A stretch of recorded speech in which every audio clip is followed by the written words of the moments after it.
Okay, just making sure we're live. Hi everybody, it is Andrea Villneff here today, along with Canada Beef. Thank you for being with me. It is a beautiful day, and today I am so excited because we are going to be making Huevos Rancheros Omelettes. One of my favorite recipes. Absolutely love it. We're gonna dive right in. First things first, if you have long hair, tie it up in a ponytail or something, get it out of your face. Put on an apron if you need to, and the other thing is make sure that you wash your hands. 20 seconds, warm, soapy water, okay? And make sure to dry them afterwards. We're gonna jump right in. So the very first thing with the Huevos Rancheros Omelette, which I'm excited to get going on today, is we are going to be making a chili. So here we have our big pot going. I'm just gonna start heating it up. And right away, what I'm going to do is I'm going to actually add in our extra lean ground beef, because that is the very first step, is that we're going to cook it. There we go. So that's in. And it's just going to start cooking. Just breaking it up a little in advance, of course, so that we get a little bit of beef in each bite instead of it cooking together in one big portion, right? Okay, so now that that's going, just a little bit about the dish today. So Huevos Rancheros Omelette is actually a little bit of a twist on a classic meal that is traditionally traditionally served in Mexico, and it's kind of like a mid-morning, think of like a brunch, very hearty kind of brunch food. It features some refried beans. It also features tomatoes as well as eggs. So normally it does a sunny side up type egg. So the twist here is that we're actually using the eggs to make an omelet, which will kind of be the base of the entire dish. And then we are going to smother that omelet in some delicious chili that we're working on now with our lean ground beef and some other quick ingredients.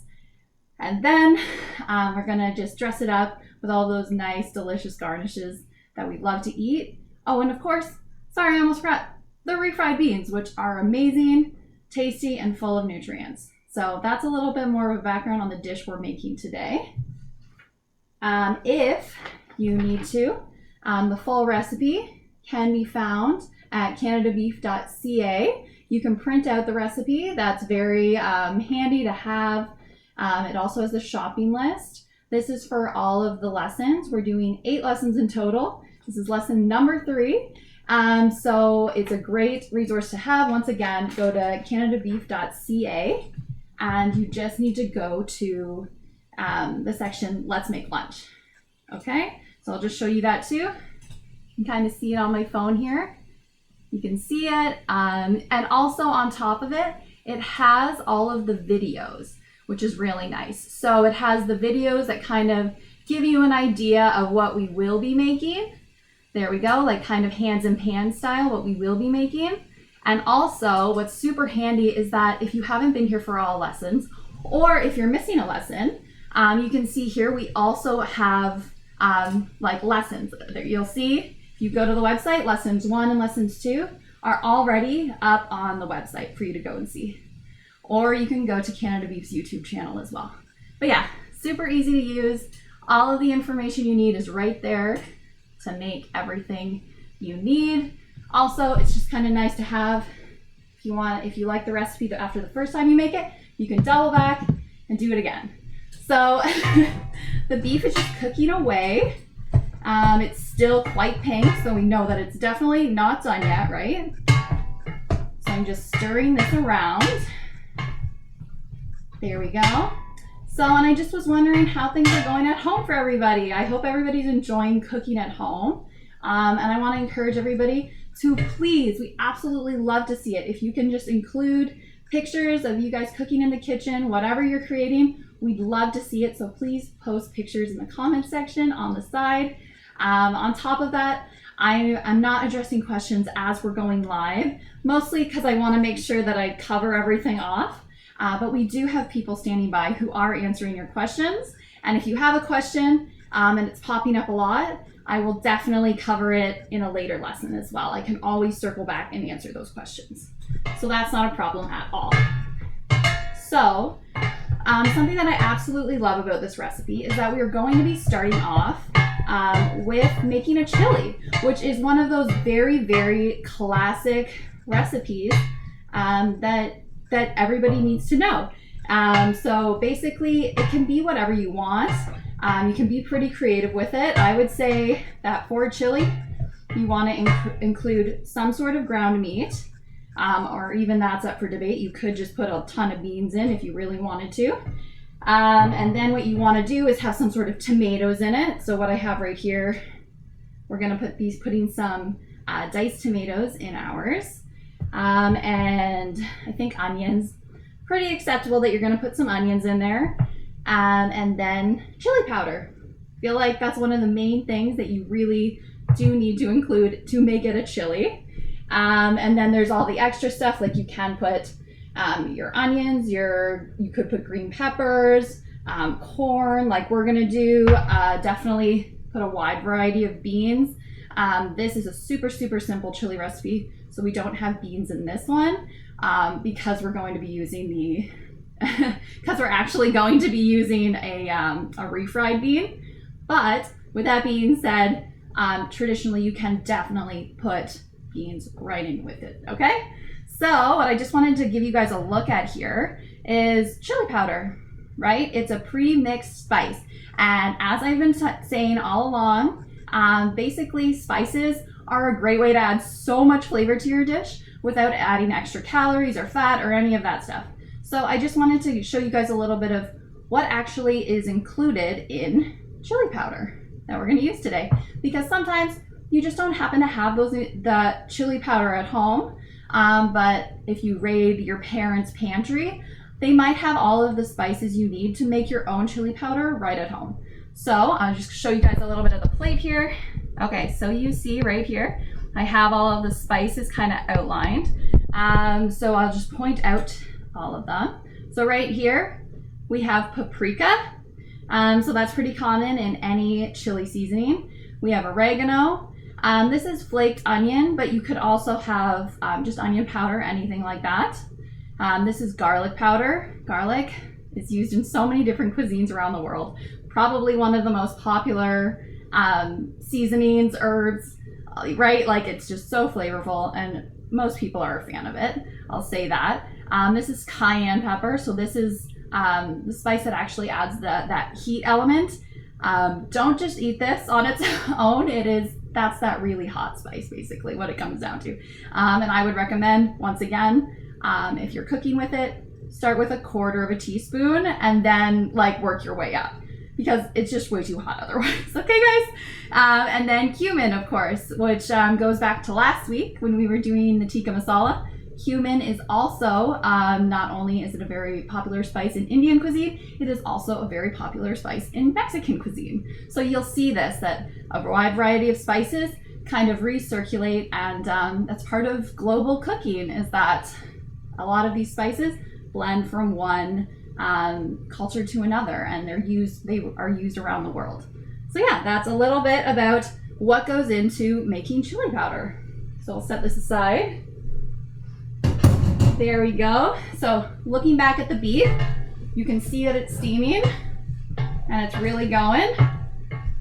So I'll give you guys a look because it is fully cooked now. For this instance, we're not going to use the meat thermometer because the beef is fully cooked now already, and then we're going to add more ingredients and cook it for much longer, so we know without a doubt that this ground beef, by the time the chili's done, will be cooked 100%. Okay, so I'm just gonna give you guys a quick little look into the pot. I don't know if you can, you know what? I think I'm gonna have to hold it up. That didn't quite work.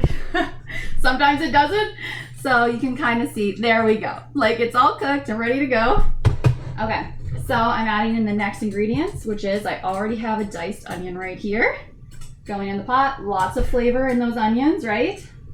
We add in the onion, salt and pepper, both in the same bowl.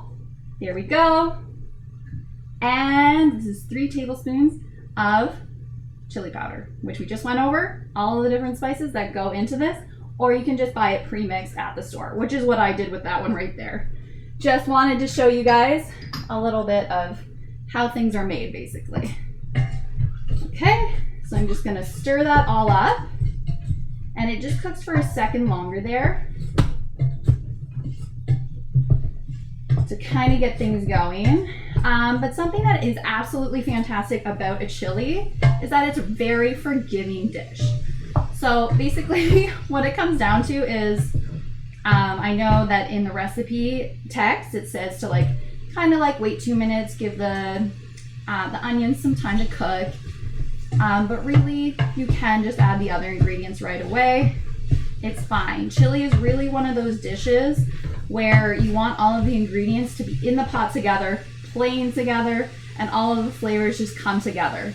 Chili is also another one of those fantastic recipes that are great as leftovers. It's really easy to freeze. So what you would do, put it into individual portion, freezer containers, and freeze it for up to 3 months. And you can just heat it up in the microwave or heat it up in a pot when you're ready to eat it. Even better, chili is amazing to have on hand because you can put it on top of so many different dishes.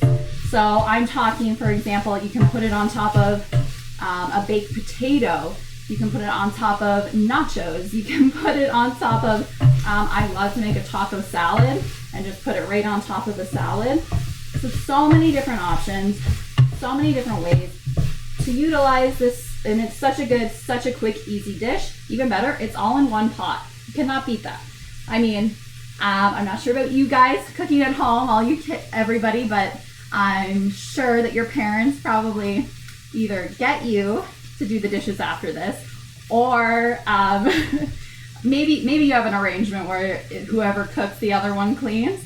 But anyways, at the end of the day, nobody likes to do dishes, so the less you make, the better. Okay, now we're gonna stir in our tomatoes right here. Ooh. So basically, those were canned tomatoes, and I just drained the liquid from them. And that's just so that this chili is a bit thicker. And now, lastly, I'm gonna add in corn. This is frozen corn that I'm just adding in. And it's nice because that adds a little bit of a sweetness to it when everything else is kind of salty. So yeah, it's kind of a good combination. And I would like to take a moment to just highlight the fact that this is something that they really taught us when I went to school for nutrition, is that canned and frozen veggies can actually be just as healthy, and in some cases healthier than eating fresh vegetables. Okay, that might sound crazy, right? Okay, so what I just said is frozen and canned vegetables can be just as healthy and sometimes healthier than eating fresh vegetables, okay? So, and I'm not making a mistake here. So basically, the reason for this is because when veggies are frozen, they are picked and then they are frozen right away. So they are picked at their peak nutrient value when they're just ripe and they're perfect, and then they're frozen right away, preserving all of those nutrients right in there, right? And the same is with canning. It is going to be picked, and then as soon as it's canned at its peak ripeness, peak nutritional value. So the only thing is that I will highlight is that when you are buying canned vegetables, what you want to do is you want to make sure that they are packed in water and that there's no salt added. And that's how you make sure that they are just as healthy as if they were fresh. Even better is that frozen veggies as well as canned veggies last a lot longer. You don't have to worry about going grocery shopping and then them going bad, because sometimes that happens in a busy schedule, right? So it's kind of a nice way to get in veggies if you just have some frozen ones on hand. That's something that I do at home a ton, is I will use frozen veggies and kind of toss them into different dishes. It's a great way, especially easy to do with soups and that kind of thing, and stir fries, all of those things. Okay, so this chili is just cooking away. It looks fantastic. Here we go. I'll just kind of tip it over for you guys to see. Yum. Okay, so that's going. I'm actually gonna toss it over here just so that I can save this burner so that I can show you guys how to make the omelet basically, okay? So we'll just come over here. Okay, so there we go. And I'm just going to turn the large front burner to medium. And then I will just bring over the chili, and it's out of our way. And that is just going to cook for a little while longer, okay? So basically what it comes down to is always, if you're not sure on timing, always make sure to go back to the recipe, whether you're following it online or whether you're following it right here on a printed out sheet. And what it does say is that for the chili, and you want to bring it to a simmer and cook for 10 minutes longer. So we'll do that. We're going to cook it for 10 minutes longer. And I will be periodically going over and stirring it, okay? So in the meantime, what we're going to do now is I'm going to show you guys how to make some refried beans, okay? So here we go. So we have our bowl. You can see it here. And then what I'm going to do is I am just grabbing, so I strained the beans already, and you can see them going in right there. And really you can use almost any bean. I happen to know that white kidney beans, as well as navy beans, which are the other white beans, are grown locally within Canada. So that's why I do like to include them. When I strained out these beans, I reserved some of the liquid. So it's basically you strain it and you rinse off the beans, and then I reserved 2 tablespoons of that liquid because it's very flavorful. I'll put that back. And then we have a 1/4 teaspoon each of salt and pepper, which I sprinkle on top. There we go. I'm just gonna give it a stir. We microwave it, looking back at the recipe. So what we do is we microwave it for on high for 2 minutes. There we go. Okay, so I just give you this a little bit of a stir. There we go, there we go.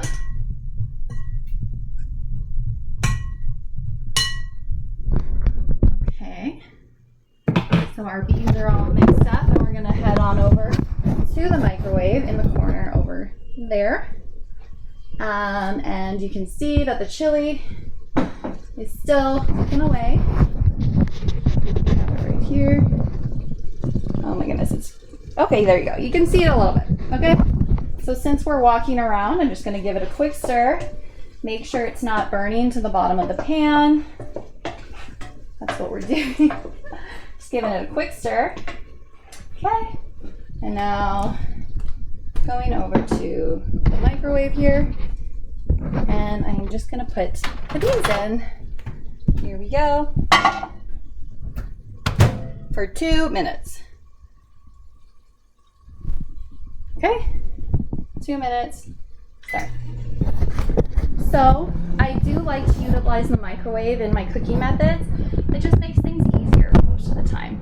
Every time that you can use the microwave, it just makes things faster and easier sometimes and a little less complicated. And I'm all about cooking and making things a little less complicated at the end of the day.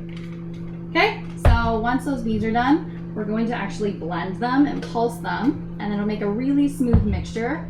We'll do that for about 30 seconds. And once we do it for 30 seconds, that's done. You've made refried beans, so it's super, super easy to make it like that. And then, okay, so we'll get into that in a second.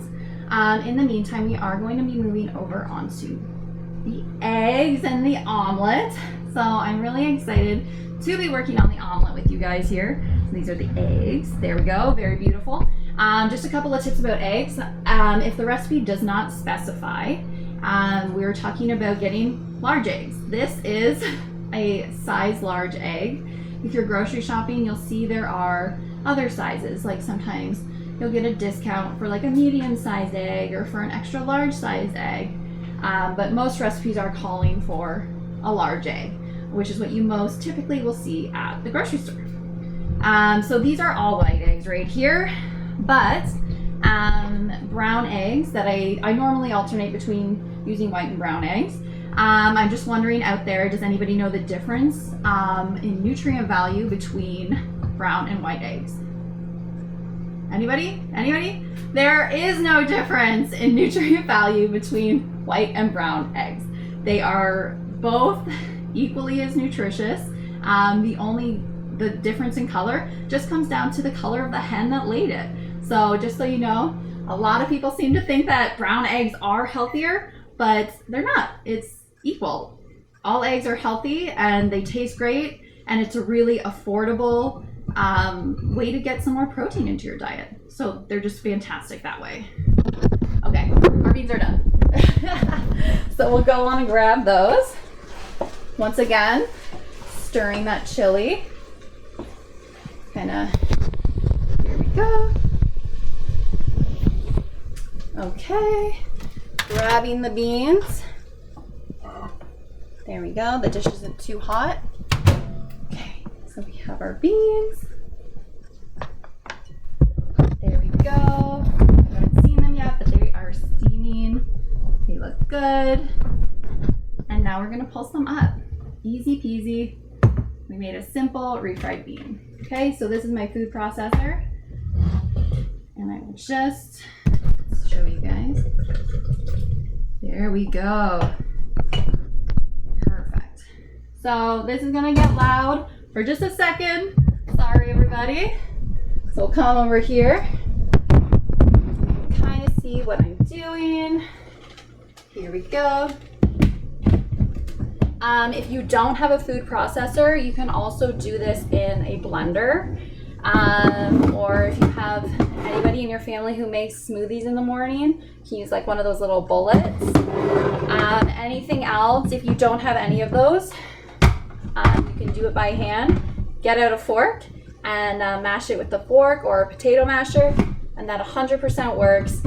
It won't be quite as smooth, but it's a great way if you don't have the other tools, right? Woo. Oh, sorry. Doing this a little backwards, distracted talking to you guys. Okay, here we go. Here we go.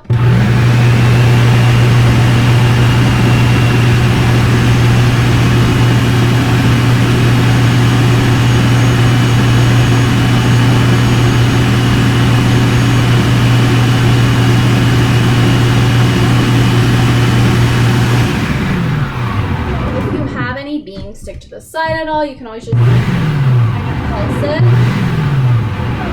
and that will loosen anything up. But this blended really easily, so we're all right. You can see, very nice and smooth, right? Okay, perfect. So now we're moving on to making the omelet as promised.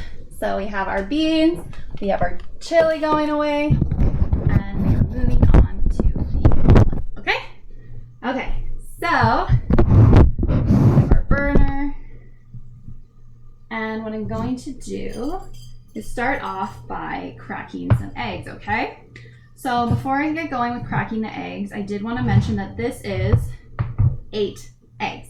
So it's a lot of eggs going into one bowl. If it's your first time cracking an egg, I do just want to mention that the safest way to crack eggs is to actually crack it into a little dish. So that way, if you get any shells in it or anything along those lines, you can pick them out before it's in the big bowl with everything else. Also, sometimes there can be just something that's that you do want to pick out. So it's just a good, cautious way to make sure that the rest of the eggs don't have a ton of eggshells in them. Okay, so this is all about experience. And yeah, it's a good recipe for practicing cracking eggs if you haven't done a ton of it, because it's 8 eggs that you get to practice cracking into a bowl, okay? So I'm going to practice what I preach, and I'm going to crack right into this bowl. instead of into the big bowl right away, just to show you guys. Just gonna point you guys down here. So you guys can kind of see what I'm doing a little bit better. There we go. Okay, so I have my egg. I'll just set this slightly aside, and I'm cracking into the small bowl first. So hard wraps on a flat surface, and then you kind of want to put your fingers in to where the little hole you made, and you just, there you go. Okay, and then you either throw out the egg right away, and then you want to add this beautiful egg in. Sorry, I know it's kind of hard to get you to see that beautiful egg, and then we're going to add that to the big bowl. Okay, and we're going to do that 8 times. There we go. So pretty straightforward. Keep going. And I know a lot of people can kind of do tricks and that kind of thing. I have never kind of done my expertise in doing tricks in terms of even doing it one hand. But I know people definitely do work on that. Oop, forgot to put it over. There we go. So eggs have so much like good protein in them that they're huge for that.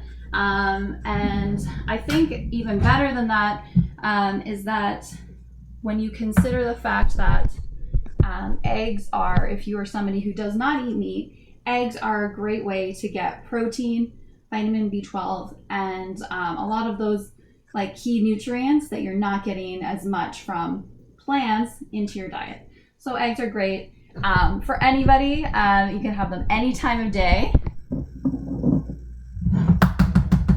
They're good in so many ways.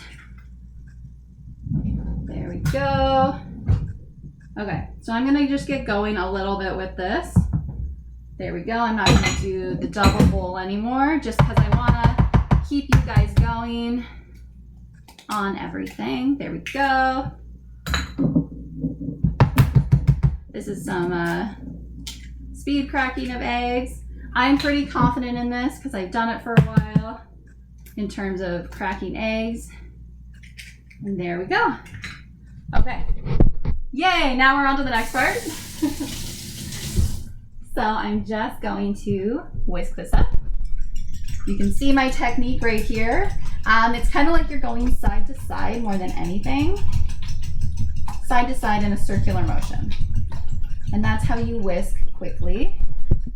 And also, I'm kind of whisking this up, but what we're gonna add in is a little bit of flavoring. We're gonna add some salt and pepper, which I have right here. There's some salt and there's some pepper in there. There we go. That's going in. That's a 1/4 teaspoon of each. And then we have a tablespoon of water. Just kind of break everything up a little bit. So that's what we have going on.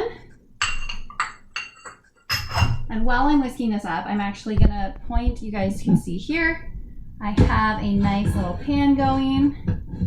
I'm going to add just a little bit of butter here into the pan. And that will kind of melt down. And that's what we're gonna cook the omelet in, okay? So in culinary school, eggs are considered to be a huge deal, mostly because they are a huge staple in every cuisine around the world. Because not only are they perfect to enjoy just on their own, they combine with so many other foods, and they're also very important in baking as well. So eggs are, and all across the board, an important food basically.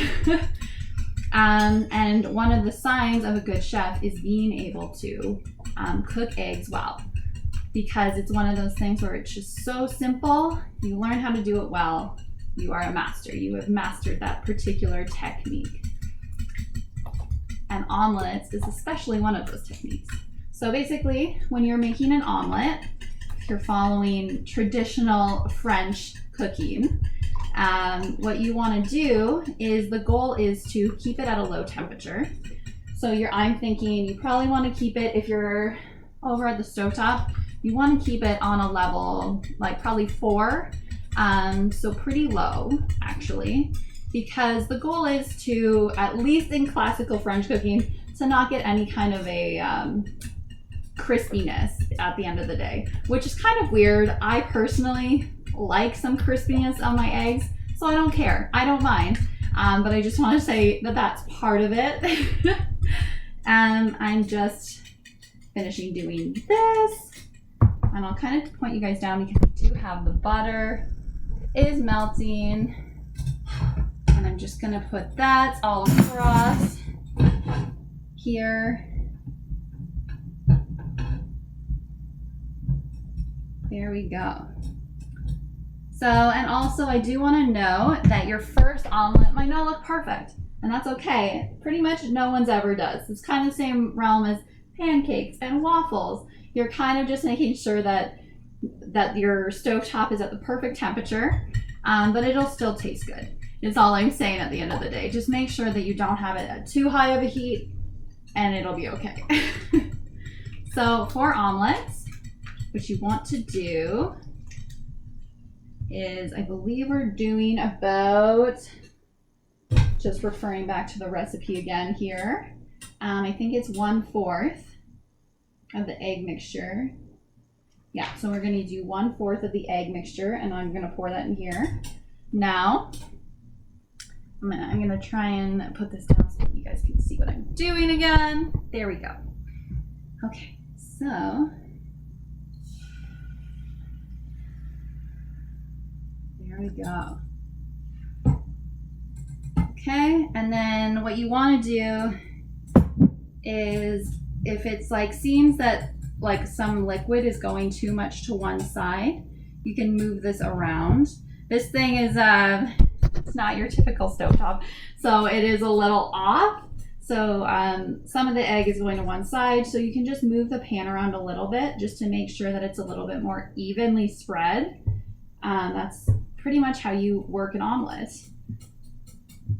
There we go. And also, what you just saw me do, if you ever want to do scrambled eggs, basically what you would do is you would pour it in, and then I would start moving it around while the eggs are still wet. That's how you make scrambled eggs. So there you go. You get a 2-for-1. You know how to make scrambled eggs, and you also know how to make an omelet at the end of this. So that's perfect, right? Just so you guys know, a little bit of an update on the chili over there. I turned it off, so it is ready to go whenever we are ready to go. So we're really just finishing off the omelets right now. Okay. So I will show you guys this because it's kind of, yeah. It's cooler to kind of look up and see into it now. There we go. So you can see that it's kind of setting basically, right? Like the liquid is kind of going away and the edges are kind of drying up and pulling away from the edge of the non-stick pan. That's what we want. We want this to be a little bit more solid, and then we can flip it. So basically what we're going to do is we're going to edge around the outside here. Here, I think this is solid enough too that I can actually do this. So I will give you guys a front row look at this. Just 1 second. Not quite. There we go. Okay. So you see, liquid is almost gone. There's a little bit of liquid still there. So we might take a second longer, but you can see that I can lift it without breaking it, right? So we're just gonna go around the edge.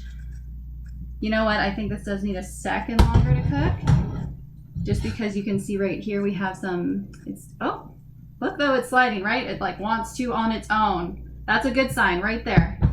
So I'll just give that a 1 second longer. Also, if you're worried about breaking it, you can use a spatula to go around the edge, and then you get a bigger flat spatula to actually do the flipping, okay? So there we go. So they're delicate. If it breaks, don't worry, that's fine. You can put it back together. It'll taste the same, so no worries on that front. And then flip. There we go. And it only needs to do that for about a second, and then we are going to take it off and put it on to a plate. So it's that easy. That's how you make an omelet. And for this recipe, you're going to repeat that 4 more times so that you can eat and the rest of your family can eat, because you guys are superstars and you are making lunch for your whole family. So proud of you guys. There we go. So the omelet is done. I'm just going to take it off and I'm going to put it onto a tortilla, because this is what I want to have for lunch. I want to have my omelet on a tortilla. Okay, so there we go. Yum, so tasty, so easy. Eggs are so delicious. One of the best foods, hands down. One of the most versatile foods, hands down. Okay, so I'm going to set this aside for just a second because we're going to start building our food. But I just want to touch on something before we do all of that. So I just have basically 2 examples right here of, I know everybody here pretty much knows that I am a huge advocate for all foods fit. So something that I did want to highlight is just how much protein beef actually does have. So if you take a look here, kind of have some little signs made up. So if you look here, we have, okay, so what I have right here, this is 60 grams of beef, which is 1 serving.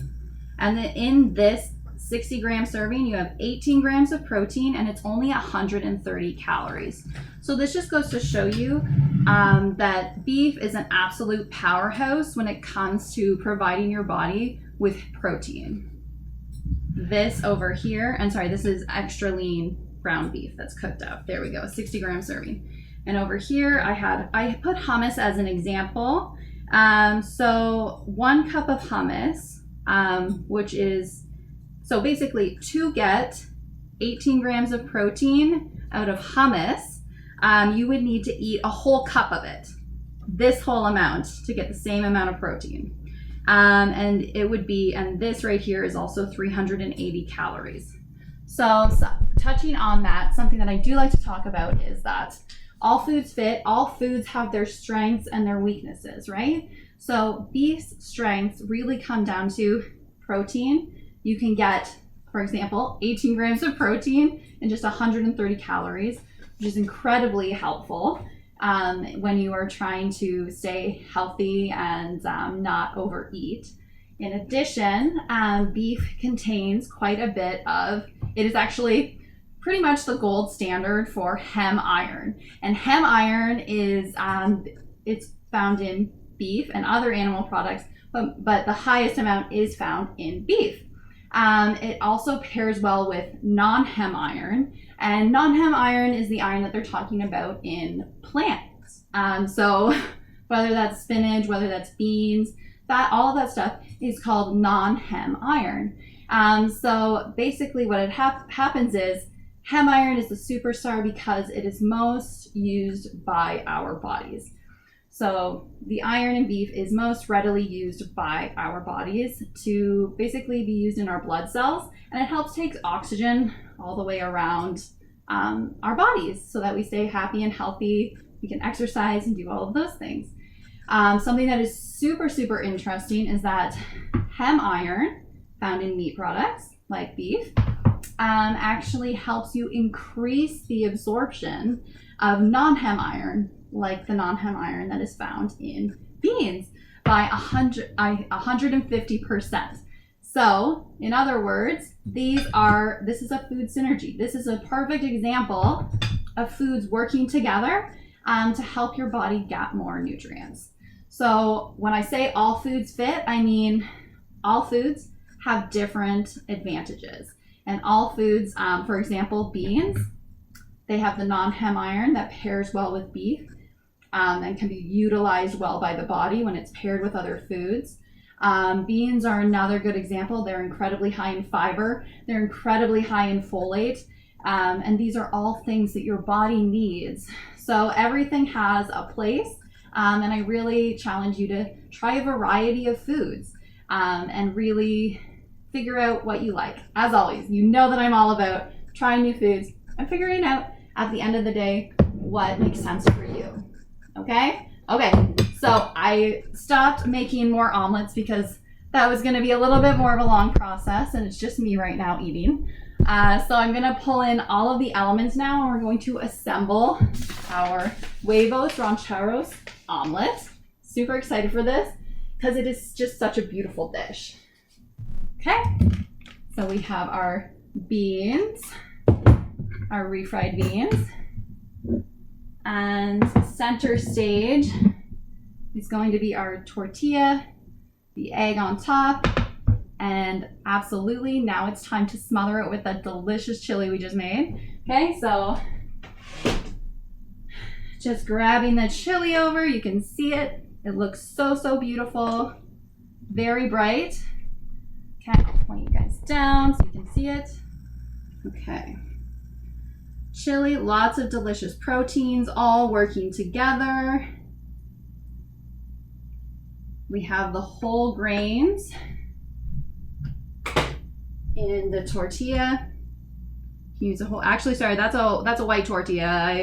I normally have whole grain tortillas, but that's a white tortilla right there. And then I'm going to just, what? I totally forgot to put the beans on the bottom. I normally put the beans under the chili. But you know what? I will just kind of put it as a side here because it's so beautiful. There we go. So delicious.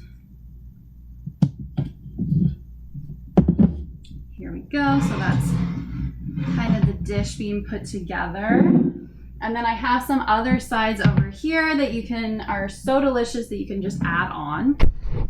Absolutely love all my little garnishes and everything. It adds so much flavor to any dish. Okay, so I'll point you guys down. So for example, I'm using a little bit of feta cheese, but you can use whatever you have on hand that you could consider. Think Mexican dishes and what you normally put on top of those Mexican dishes. And with that in mind, kind of build the plate that you want to see, okay?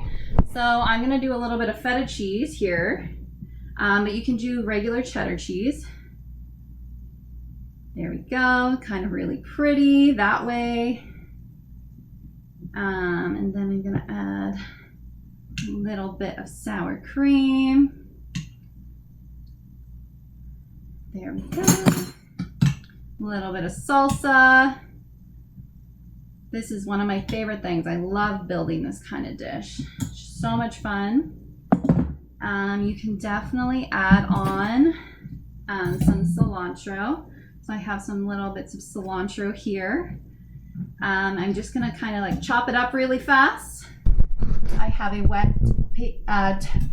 wet towel underneath this so that I know it's not going anywhere. I'm gonna have the claw so that my fingers and my thumb is out of the way. And you just kind of run your knife through it, right?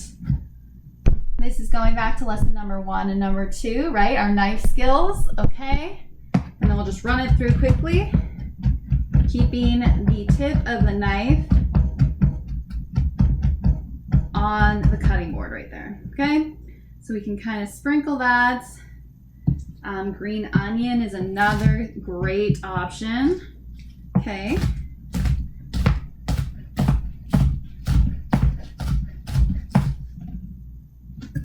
There we go. Okay. And then you can also, I'm gonna like run through this, but you can have some avocado on top. Also, this is a great dish. Make sure to serve it with a side of veggies if you want to add more. I love green snap peas. I love just cut up cucumber. All of those would be great options. But yeah, that's pretty much it. That is your Huevos Rancheros Omelette. It's beautiful. I'm gonna actually take a bite right now so that and give it a quick try, making sure I get a little bit of everything in there. Don't make fun of me for if I take too big of a bite. I often do that. So here we go. I am using a fork and knife because I'm eating in front of you guys, but the other option is that you can just wrap it up as well, okay? So good. Absolutely amazing. I'm so in love with this lunch. I hope you guys enjoy it too. I'll let you guys finish up to get it ready for you and your family to enjoy. I'm gonna head off and enjoy my delicious lunch. Thank you so much for joining me today. Remember, go to canadabeef.ca for next week's lesson. Next week's lesson, we will actually be doing beef sushi. So excited. I know a lot of you guys out there want to learn how to make sushi. So next week, come on back because that is exactly what we are going to do. In the meantime, thank you so much for joining me and enjoy your lunch. Bye, everybody.